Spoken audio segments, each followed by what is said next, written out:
Brad Garlinghouse had some big things to say about XRPL at Apex 2025. Yeah, talking about Swift, and 14% of the liquidity could flow on XRPL. Certain things are dumping in crypto. We're going to talk about why. The Genius Act goes a little bit further, but we got a ways to go. Price action at the end. I say lots of naughty things, so here's your warning. What a crazy news-packed day it's been in the crypto world, and I'm here to get you up to speed. Why? Because we had some things just happen. But before we get into that, you know the deal. You, the viewer, matter most. That's why I share your comments at the beginning of the video. I know people click off. I know people skip this section. But I firmly believe that you are the most important thing for this channel. Not me, not price action, but you. Super Street says, damn. This reporter even gives the references. Great job. That's right. All articles you see in this video and my other videos, they're linked in the description below. Thank you for recognizing that I cite it. I was a good noodle in school and I'm a good noodle now. Milky Way says one word. Tarkov. That's right. I've been playing a little bit of Escape from Tarkov lately because I've been fairly sick and they don't want me running. They don't want me basically doing anything, so I got a little bit of seat time. So Daddy's been doing a little bit of pewing on the PC. Alan McMaster hanging out with us. Thanks, Alan, for being so positive and honestly just so awesome in the comments. Says, great video, brother. Thanks for your hard work. Good to see some positives helping out the ecosystems in the long term. Talking about Stellar and Ripple ecosystems. That was the news I broke earlier today. Yeah, I do multiple videos in a day. Says, man, GTA 6 can't come fast enough, but I'm sure a lot of people are going to feel this way. Be lit. Have a great afternoon. I'm ready. I have built now a new PC ready for GTA 6. If it launches on Xbox first, I'll buy a whole damn new Xbox. Why? I want day one action. Bitcoin's in it. Now, we'll talk price at the end. Sound good? Cool. All right. Trump hails progress with China, but details are sketchy. So far, the Trump talks with China have been a big nothing burger. We saw a post from Trump on True Social saying, yo, we've reached an agreement, but myself and Z both have to agree on it. If they don't agree on it, well, the market's going to poop itself. If they do agree on it, well, I hope it brings some green up on the screen. But as of now, it's been a nothing burger. Hold the fries with a Diet Coke. President Trump said on Wednesday that the United States and China had struck a deal to roll back some of the punitive measures they had taken against each other. Remember, it was this side kicked this up, then this side retaliated, and so forth and so forth. The agreement followed 2 days of marathon negotiations in London and will return to the country's terms trade truce they had when they reached in May. So basically, they rewound all the escalations. That's kind of shitty. Our deal with China is done subject to final approval of President Xi and me. Relationship is excellent. Okay. But here's the problem. Tariffs between these two countries will remain unchanged. In a True Social post, Trump wrote that tariffs on China would be a total of 55%. Okay, so if things didn't change, did we just like piss in all the campfires for no reason? I mean, was this all just a who's bigger than who, and then in the end we're like, okay, we're just going to go back to where it was before? That's kind of soft. What's not soft? Circle stock action. Still up there above $100, 117.24. Congrats to everyone that got in on the IPO because you've almost 4x'd your money on that action. Now, what happened with the stablecoin stuff? Okay, Genius stablecoin bill passes a key vote. It did not pass. Not like pass totally. It passed cloture. They had some amendments to the bill. They have to vote on that to then bring it to a full debate on the floor to then vote on it again. For real. This is how the Senate and government works in the United States. It's an effing mess. Weeks after the stablecoin bill stalled over Trump-linked concerns, the Senate advanced the Genius Act. In a 68-30 vote, the Senate chose to advance the Guiding and Establishing National Innovation for U.S. Stablecoins, Genius Act, more than a month after it was introduced. Speaking from the Senate floor on Wednesday, Majority Leader John Thune urged members of Congress to support the bill, echoing that, you know what? We want to be the crypto capital of the world. He says, we want to bring cryptocurrency into the mainstream, and the Genius Act will help us do that. Now, there's more work to be done, and let's be honest here. Some people are not too happy about it. Through his crypto business, Trump has created an efficient means to trade presidential favors for tariff life exemptions, pardons, and government appointments for hundreds of millions of people. See, there are people that are not happy about that. Guess who said that? Come on. Take a guess. Let me know down below who. I'll give you a hint. 1%. No, and I'm not talking about like biker gang hardcore people. I'm talking about Lizzie Warren, Pocahontas, baby. Yeah, so you still got people that are all pissed off about this. Now, let's keep going, okay? Because like I said, there's a lot to happen. Trump, we're talking about the coin, has lost 50 million daily since the VIP dinner. I always tell you that crypto is all about being hot, spicy, naughty, and relevant, right? Listen to this. Since Trump's exclusive dinner on May 22nd for top holders of his meme coin, official Trump, the token has had a steady outflow of capital. On the day of the event, the total market cap stood at $3.13 billion. Now the market cap is $2.12 billion. So essentially, once the dinner was over, players were selling it. In fact, the majority of the holders that were at dinner sold their tokens while they were at dinner. That's the Trump token right there for you. Yeah.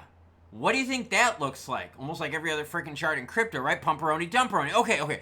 I'm bringing this up because it is about being spicy and relevant in crypto. That's why marketing is big. That's why retail support is big. That's why you gotta stay in the forefront of people out there. That's why some of these announcements, they're not big in terms of price action, but they're big in terms of keeping you relevant, all right? So now there's no more dinner. People start selling off on that action. Now, no more election inauguration pumperoni.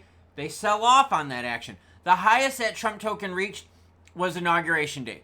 $45 plus, and now we're sitting at $10.82. That's not good. That's not good at all. Okay, now, Brad Garlinghouse and David Schwartz had some big talk regarding XRPL. Where, everyone? At Singapore, Apex 2025. XRP Ledger eyes 14% of Swift liquidity by 2030, says Ripple CEO Brad Garlinghouse. Now, I get it. Some of you out there are going to be like, bro, I don't want to wait till 2030, and I totally understand. That's like 5+ years away, and a lot of people feel like they keep dangling the carrot further out in front of us. Let's learn, though. However, actual XRP usage on ODL remains limited to a select group, including MoneyGram, SBI Holdings, and Santander. Swift today has two components, messaging and liquidity. This is from Garlinghouse. Liquidity is owned by banks. I think less about messaging and more about liquidity. If you're driving all the liquidity, it's good for XRP. So in 5 years, I'd say 14%. Now, Schwartz came out and said this. The big problem with auditing is if I hand you a bunch of records and tell you to audit them, you can say these records are cool. The problem arises if I owe someone money or have something outstanding not including on these provided records. Basically saying, look, blockchain is legit. Blockchain provides the clarity for this. So you got Brad saying that XRPL could capture 14% of the liquidity of Swift by 2030. David Bubala is out there saying, yo, XRPL is where it's at because everything is documented, there's no hiding it, and you're good to go. So is this them dangling the carrot at another big public event? Do you believe that XRPL is going to capture 14% of Swift? Or is Brad being a salesman trying to hype up the retail and institutional markets? Because you got to remember, he's in front of a ton of people at these events, and it's not like he's going to go to these events and be like, yeah, guys, things are kind of boring, things kind of sick. No, they're going to hype it up. Anyone that's been in the corporate world, especially on the sales side, knows when you go to those annual sales meetings, it's all a big hype fest, right? Let's go to price action. Volume for crypto, 135 billion. Altcoin season, 31 out of 100. Not bad. We're seeing a lot of altcoins starting to rotate to the positive side. The problem is a lot of the ones that are rotating are meme tokens. I know I do have meme fans in the house, but I have a lot of players out there that like utility, and utility hasn't really seen its day yet. Institutionally, we got inflows. That's a good sign. Now, let's do this. Let's talk XRP specific because I think a lot of you out there are thinking the same thing. What about XRP? Brad can say all he wants about XRP Ledger and 14%, but here's the reality. We had some slight movement here based on the Trump Z stuff. Haven't had confirmation yet. Market sells off on it. Plain and simple. Not really a pumperoni dumperoni because it's only a few cents of movement, but the reality is when you zoom out even more, you're like, oh, so this is it? Volume for XRP around $3 billion. Looking at the candlesticks tells us what? More of the same. Ever since you had the Trump Elon poo-poo fest, things have picked up since then, but you have to ask yourselves, okay, if the crypto market crashes on tariffs and the naughty fight going back and forth with tariffs, how come the market then didn't pump on the announcement from Trump and Z? Is it the lack of official confirmation? Is it that negative news moves the market more so than positive news? Is it all of the above? Is it the bots and the algos that are holding the market on down? I'm still hopeful that once we get the official confirmation from Trump and Z that we're going to get some market movement. But right now, it's just been a post on True Social with neither big out there confirming that they're happy with the deets. So what have we learned today? Well, we've learned that you gotta stay relevant and hot in crypto. And think of the Trump dinner, right? And think of the inauguration. Boom, inauguration action, that token just soars. Then all of a sudden, boom, sells off hardcore ever since. What about all those World Cup fan tokens, right? As soon as the World Cup is over, people dump it. As soon as their team is eliminated, people dump it. It's the same thing. The Olympics were the same way. They had a whole bunch of Olympic tokens out there. Those got dumped too as soon as things were just over. So it is all about staying spicy and relevant in crypto, and that's why marketing is a big thing. Now, that being said, is Brad trying to blow smoke up our booties by saying that XRPL is going to capture 14% of Swift?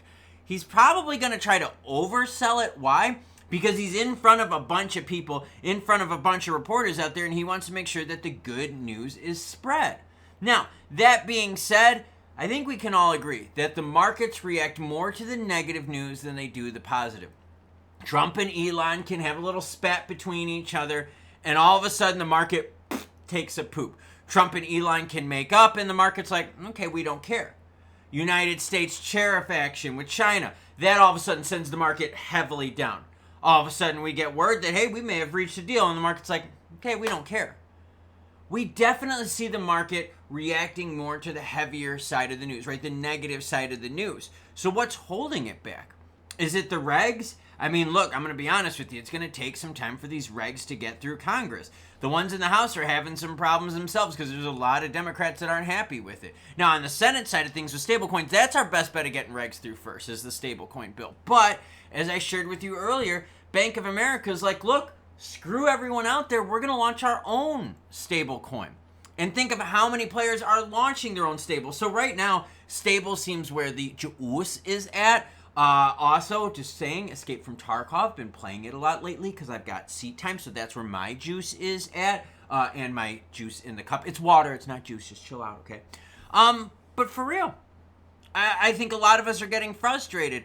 The 2030 carrot in front of us, I have no problem with waiting to 2030, but I think the problem is like a few years ago we were told, yo, ISO in this.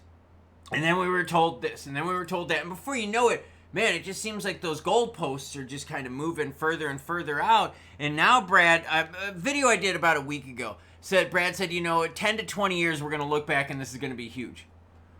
Do you want to wait 10 to 20 years? I mean, like I said, for some people it's cool. Some people it's only 5 years away, not a big deal, allows them time to stack, cool with that. But A, do you believe him? And B, do you feel like they're just dangling a carrot in front of you?